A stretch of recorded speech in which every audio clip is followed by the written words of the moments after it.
नमस्कार दोस्तों, क्राइम कहानी यूट्यूब चैनल में आप सभी का स्वागत है। दोस्तों, क्राइम की सच्ची कहानियां सुनने के लिए आप हमारे चैनल को सब्सक्राइब कर सकते हैं। तो चलिए आज की कहानी शुरू करते हैं। नवंबर 2014 से 2022 की रात, यही कोई 2 बजे की बात है। मध्य प्रदेश के भिंड जिले के गोरमी थाने के गांव सिख रौदा की रहने वाली एक महिला ने 100 नंबर पर फोन करके कहा, मैं कृष्णपाल केवट की पत्नी रामकली बोल रही हूँ। मेरे पति की किसी बदमाश ने हत्या करके उनकी लाश मेरे घर के पीछे डाल दी है।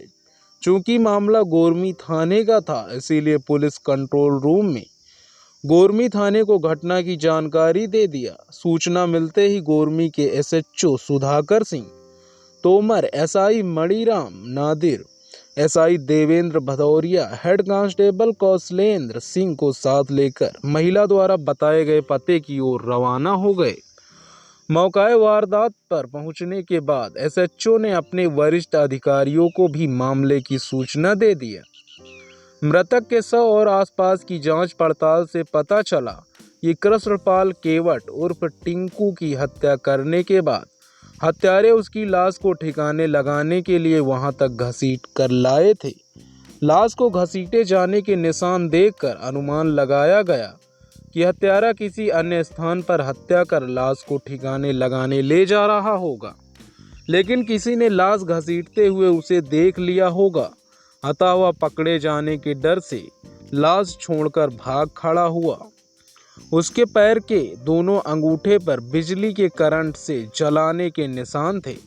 कृष्णपाल सिंह को उसके दोनों हाथ साड़ी से बांधने के बाद उसके पैरों के अंगूठे में बिजली का करंट लगाकर मौत के घाट उतारा गया था। युवक के दोनों हाथ अभी भी साड़ी से बंधे हुए थे। उसकी आयु 37-38 साल के आसपास रही होगी। लाश पड़ी होने पर सबसे पहले रात के अंधेरे में दिशा मैदान के लिए गई एक महिला को पता चला। उसी ने घर आकर लाश के बारे में अपने पति को बताया था। फिर जानकारी मिलते ही और लोग भी वहां जुटने लगे थे। उसी भीड़ में शामिल मृतक की पत्नी ने पुलिस कंट्रोल रूम को इस हत्या की सूचना दी थी। घटना स्थल की स्थिति और शुरुआती जांच में ही परिस्थितियां रामकली के खिलाफ थी। एसएचओ को कृष्णपाल उर्फ टिंकू केवट की हत्या के मामले में उसकी पत्नी रामकली की भूमिका स्पष्ट तौर पर दिखाई दे रही थी। पुलिस ने रामकली के बारे में जानकारी जुटाई तो पता चला कि उसका सिकरौदा के ही 20 वर्षीय युवक राजू से पिछले 6 महीने से चक्कर चल रहा था। कुछ महीने पहले वह उसके साथ घर से भाग गई थी। काफी प्रयास के बाद उसका पति उसे खोज लाया था। रामकली की इस करतूत के बाद पति पत्नी में विवाद रहने लगा था। उन दोनों के रिश्ते में दरार आती चली गई। यह दरार इतनी बढ़ गई कि रामकली ने अपने पति को मौत के घाट उतारने की योजना बना डाली।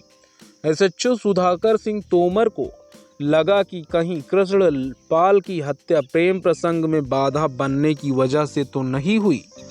अगर ऐसा हुआ तो रामकली भी शामिल रही होगी। उन्होंने बिना वक्त गवाए शक के आधार पर रामकली को थाने बुलाया और उससे गहराई से पूछताछ किया।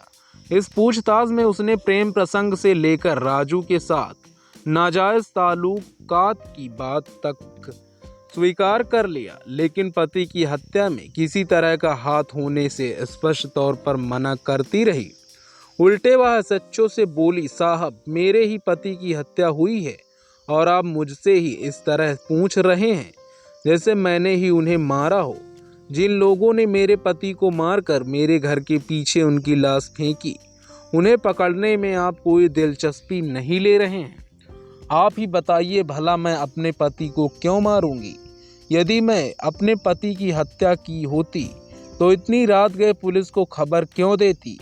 अगर आप मुझे ज़्यादा तंग करेंगे तो मैं एसपी साहब से आपकी शिकायत कर दूंगी। पूछताछ के बाद उसी दिन एसएचओ ने रामकली और राजू के मोबाइल फ़ोन की कॉल डिटेल्स निकलवाई। कॉल डिटेल्स देखकर वह हैरान रह गए। कॉल डिटेल से पता चला कि दोनों एक दूसरे से अक्सर घंटों तक बातें किया करते थे। घटना वाली रात भी घटना से कुछ देर पहले और बाद में भी दोनों की काफी लंबी बातें हुई थी। सबूत मिल जाने के बाद सुधाकर सिंह तोमर ने रामकली से कहा, तुम जिससे मेरी शिकायत कर देना चाहती हो, मुझे तो इस अंधे कत्ल की पड़ताल कर जल्द से जल्द इसका खुलासा करना है। सुधाकर सिंह तोमर ने रामकली से पूछा, अब तुम यह बताओ कि तुम्हारे पति की हत्या से पहले और बाद में राजू से तुम्हारी क्या बातें हुई थी। तुम्हारे मोबाइल फोन में मौजूद इस नंबर के बारे में भी बताओ कि यह किसका है। रामकली ने तपाक से बताया कि यह नंबर उसके प्रेमी राजू के मुंह बोले चाचा वीर सिंह का है। इस बीच एसएचओ को अपने भरोसेमंद मुखबिर से पता चला कि घटना वाली रात सिकरौदा गांव के सातिर बदमाश वीर सिंह, जिस पर अपनी पत्नी की हत्या सहित आधा दर्जन आपराधिक मामले दर्ज हैं, वह कृष्णपाल के घर में जाते हुए देखा गया था। इस महत्वपूर्ण जानकारी से एसएचओ सुधाकर तोमर का माथा ठनका कि कहीं रामकली के प्रेमी के साथ साथ वीर सिंह भी तो कृष्णपाल की हत्या में शामिल नहीं था। एसएचओ ने राजू और उसके मुंह बोले चाचा वीर सिंह को भी पूछताछ के लिए थाने बुला लिया। उन दोनों से कृष्णपाल की हत्या के बारे में पूछताछ की गई। राजू ने बताया कि जिस वक्त कृष्णपाल की हत्या होने की बात कही जा रही है, उस समय वह सिकरौदा में नहीं था, वह तो किसी काम से उत्तर प्रदेश गया था। राजू बार बार यही बात दोहराता रहा। उसके मोबाइल फोन की लोकेशन चेक करने से एक बात साफ हो गई कि कृष्णपाल की हत्या के समय राजू की मौजूद सिकरौदा में नहीं थी, यानी कृष्णपाल का हत्यारा कोई और था। इसके बाद तोमर ने रामकली से पूछा, तुम मुझे यह बताओ कि तुम्हारे पति की हत्या से पहले और बाद में राजू और उसके मुंह बोले चाचा से तुम्हारी क्या बातें हुई थी। इस सवाल पर रामकली के चेहरे का रंग उड़ गया। वह खुद को संभालते हुए बोली, नहीं, मेरी उन दोनों से कोई बात नहीं हुई साहब। किसी ने आपको गलत जानकारी दी है, गलत बताया है। यह देख लो तुमने घटना वाले दिन कब कब और किससे किससे बातें की है। इस कागज में पूरी डिटेल्स है, एक नज़र मार लो। एसएचओ ने कॉल डिटेल्स वाला कागज उसके हाथों में थमाते हुए कहा। रामकली अब झूठ नहीं बोल सकती थी, क्योंकि सुधाकर सिंह तोमर ने सारी हकीकत उसके सामने जो रख दी थी। उसकी चुप्पी से तोमर समझ गए कि उसकी जांच सही दिशा में चल रही है। इसके बाद उन्होंने उससे मनोवैज्ञानिक तरीके से पूछताछ की तो रामकली ने कबूल कर लिया कि पति की हत्या उसने अपने प्रेमी के मुंह बोले चाचा वीर सिंह के साथ मिलकर की थी। उसके पति के पैर के अंगूठे पर हीटर का तार बांधने के बाद 1 घंटे तक करंट लगाया था। उसने इस हत्या की जो कहानी बताई वह इस प्रकार निकली। तकरीबन 9 साल पहले घर वालों ने रामकली का विवाह सिकरौदा के कृष्णपाल के साथ कर दिया था। रामकली इस विवाह से काफी खुश थी। उसने बेहतर जिंदगी के सपने संजो लिए थे। उसका लालन पालन भले ही एक गरीब परिवार में हुआ था, लेकिन उसे उम्मीद थी कि विवाह के बाद उसकी सभी इच्छाएं पूरी हो जाएंगी और उसका पति उसके हर शौक को पूरा करेगा। लेकिन ऐसा नहीं हुआ, क्योंकि कृष्णपाल अव्वल दर्जे का शराबी था। वह जो कुछ कमाता था शराब में उड़ा देता था। ऐसी स्थिति में उसके सारे अरमान चकनाचूर हो गए। समय अपनी गति से चलता रहा। रामकली 4 बच्चों की मां बन गई। रामकली जितनी सुंदर थी उससे कहीं ज्यादा चंचल भी थी।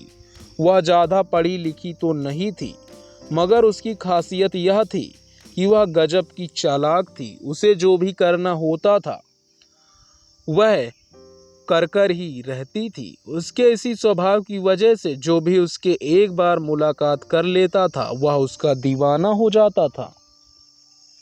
राजू भी पहली ही मुलाकात में उसका दीवाना हो गया था। यही नहीं, वह मन ही मन उसे अपनी जीवन संगिनी बनाने के सपने संजोने लगा था। वह जब भी अल्हड़ रामकली को देखता तो उसके दिल की धड़कनें बढ़ जाती और वह रामकली के जिस्म को पाने के लिए छटपटा उठता था। हालांकि शुरू में तो राजू रामकली से ठीक तरह नजर भी नहीं मिला पाता था, लेकिन जब उसे पता चला कि रामकली अपने पति से खुश नहीं है तो उसकी हिम्मत बढ़ गई। जैसा कि कहा जाता है कि जहां चाह होती है वहां राह निकल ही आती है। राजू के साथ भी कुछ ऐसा ही हुआ। रामकली के पति कृष्णपाल केवट को शराब पीने का शौक था। इसी के जरिए राजू को उसने शराब करीब पहुंचने का मौका मिल गया। राजू भी अपने मुंह बोले चाचा वीर सिंह के साथ रोज कृष्णपाल के संग उसके घर पर शराब पीने जाता था। इसी दौरान रामकली से उसकी आंखें चार हो जाती थी। फिर इसी बहाने वह रामकली के पति से ही नहीं रामकली से भी घुल मिल गया। राजू उसकी आर्थिक मदद भी करने लगा। हालांकि वीर सिंह भी रामकली से जिस्मानी संबंध बनाना चाहता था, मगर 40 वर्षीय वीर सिंह से आपराधिक चरित्र को देखते हुए रामकली इसके लिए तैयार नहीं हुई। रामकली कोई दूध पीती बच्ची नहीं थी। वह राजू के दिल की बात अच्छी तरह समझ रही थी। राजू को अपनी तरफ आकर्षित होते देख वह भी उसकी ओर खींची चली गई। राजू और रामकली के दिल में प्यार के अंकुर फूटे तो जल्द ही वह समय भी आ गया जब दोनों का एक दूसरे के बिना रहना मुश्किल हो गया। रामकली अक्सर पति के नशे के मदहोश होते ही प्यार का अनैतिक खेल खेलने और अपने जिस्म की प्यास बुझाने के लिए राजू को अपने घर बुलाने लगी थी। जैसे जैसे यह खेल आगे बढ़ रहा था, उन दोनों के प्यार का बंधन मजबूत होता जा रहा था। धीरे धीरे स्थिति यह हो गई कि रामकली को अपने पति कृष्णपाल की बाहों की अपेक्षा राजू की बाहें सख्त और ज्यादा अच्छी लगने लगी थी। जो जिस्मानी सुख उसे राजू की बाहों में मिलता था वह अपने पति की बाहों में नहीं मिल पाता था। यही वजह थी कि उन दोनों को लगने लगा था कि अब वे एक दूसरे के बिना नहीं रह सकते। हालांकि राजू ने तो कुछ नहीं कहा, लेकिन वह एक रोज रामकली ने उससे कहा, राजू अब मैं तुम्हारे बिना नहीं रह सकती, अब तुमसे शादी करना चाहती हूँ। इस पर राजू ने उससे मजाक करते हुए कहा, ऐसा नहीं हो सकता, क्योंकि तुम सिर्फ शादीशुदा ही नहीं बल्कि बाल बच्चेदार भी हो। मुझे इससे कोई मतलब नहीं। तुम अगर मुझसे सच में प्यार करते हो और मुझे हमेशा हमेशा के लिए अपना बनाना चाहते हो तो इसके लिए तुम्हें मेरे पति की हत्या करनी पड़ेगी। रामकली ने साफ कह दिया। अपनी प्रेमिका के मुंह से यह सब सुनकर राजू की सिट्टी पिट्टी गुम हो गई। उसने रामकली से दो टूक शब्दों में कहा, मुझसे ऐसा निहायत ही घिनौना काम नहीं हो सकेगा। ऐसा करने पर हम दोनों की ही सारी उम्र जेल में गुजरनी पड़ेगी। राजू ने रामकली से कहा, हम दोनों को जो चाहिए वह हमें मिल रहा है, तो फिर हम ऐसा काम क्यों करें। राज ने उसे समझाने का भरसक प्रयास किया। राजू के समझाने पर भी वह नहीं मानी, लेकिन इसका उस पर लेस मात्र भी असर नहीं हुआ, क्योंकि वह अपने शराबी पति से हमेशा के लिए पीछा छुड़ाना चाहती थी। राजू के प्यार में अंधी हो चुकी रामकली कभी राजू से कहती कि मेरे पति को शराब में जहर देकर मार दो, तो कभी कहती गला घोटकर किस्सा हमेशा के लिए खत्म कर दो। रामकली किसी भी तरह अपने पति को हटाना चाहती थी, लेकिन राजू इसके लिए तैयार नहीं हो रहा था। रामकली इस बात को अच्छी तरह जानती थी कि जब तक शराबी पति जिंदा रहेगा वह तसल्ली से अपने प्रेमी को अपना जिस्म सौंपकर तन-मन की प्यास नहीं बुझा सकेगी। 13 नवंबर 2022 की रात रामकली ने राजू को फोन करके कहा, राजू, कृष्णपाल इस वक्त शराब के नशे में बेसुध होकर बिस्तर पर पड़ा है। आज अच्छा मौका है उसे रास्ते से हटाने का। जल्दी से तुम यहाँ आ जाओ। मगर राजू ने रामकली से कहा, आज मैं सिकरौदा में नहीं हूँ, अतः मैं नहीं आ सकूंगा। तुम मेरे मुंह बोले चाचा वीर सिंह को तो जानती ही हो, उन्हें फोन करके अपने घर बुला लो। उनकी मदद से अपने पति का खेल खत्म कर दो।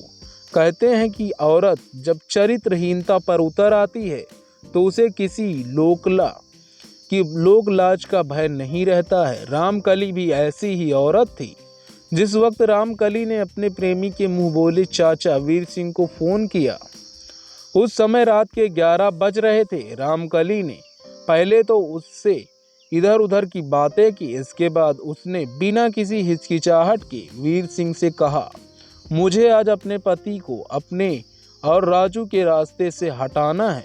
पति नहीं रहेगा तो मैं राजू के साथ हमेशा के लिए रह सकूंगी। उसका इतना कहना था कि वीर सिंह ने कहा, मैं तेरी इच्छा के मुताबिक रास्ते के कांटे को आज ही हटाऊंगा, मगर इसके बदले मैं तुझे मेरे संग सोना होगा। रामकली पति को ठिकाने लगाने के एवज में वीर सिंह के साथ शारीरिक संबंध बनाने को तैयार हो गई। वीर सिंह खुशी से चहका और मोबाइल फोन बंद करके सीधे रामकली के घर जा पहुंचा। उसने रामकली के दरवाजे पर दस्तक दी और धीरे से दरवाजे को धकेला। दरवाजा खुल गया। वीर सिंह के दिल की धड़कनें बेकाबू होने लगी। वह उन पलों की कल्पना करके ही रोमांचित होने लगा जब रामकली उसकी बाहों में सामने वाली थी, आने वाली थी। अब वह क्षण बहुत करीब था। रामकली के घर पहुंचकर वीर सिंह ने रामकली की मदद से शराब के नशे में मदहोश पड़े कृष्णपाल के दोनों हाथ साड़ी से बांध दिए। इसके बाद पैर के अंगूठे पर हीटर के तार से करंट देना शुरू कर दिया।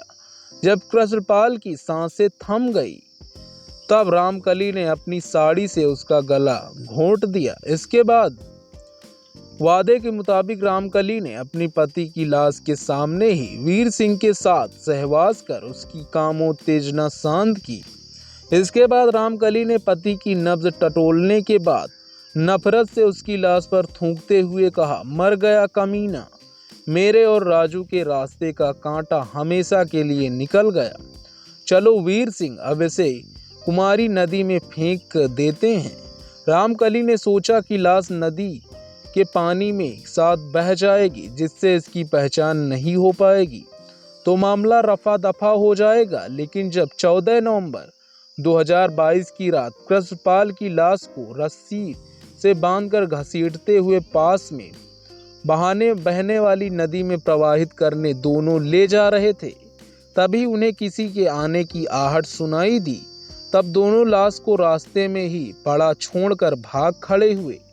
रामकली, राजू और वीर सिंह से विस्तार में पूछताछ करने के बाद पुलिस ने मृतक की पत्नी की निशानदेही पर हत्या में प्रयुक्त बिजली का तार, रस्सी और 3 मोबाइल फोन बरामद कर लिए।